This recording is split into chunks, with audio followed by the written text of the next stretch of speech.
Miami, June 2015, may hearing na naman na gaganapin sa isang Florida courtroom. Naghahanda na ang judge at ang mga presong naghihintay ng hatol sa kanilang mga kaso. At isa sa mga presong ito ay si Arthur Booth, habang ang ibang mga preso ay kinakabahan at pinagpapawisan. Kalmado lang si Arthur. Noong oras na niya, tumindig siya sa harap ng judge nang walang anumang kaba sa katawan. Tila isang ordinaryong araw na lang ito para sa kanya. Maya-maya pa, biglang napahinto ang judge. Tumingin siya ng maigi kay Arthur at may itinanong. Habang may binabasa, bigla na lang huminto ang judge at tinanong si Arthur, "Nag-aral ka ba sa Nautilus noong middle school?"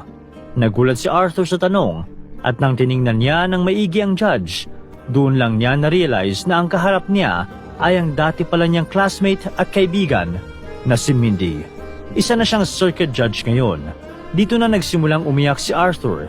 Dito niya na-realize kung gaano na magkaiba ang buhay nilang magkaibigan. Hindi makapaniwala si Mindy sa nakikita niya na ang dati niyang matalino at mabait na kaibigan sa middle school ay isa na ngayong magnanakaw.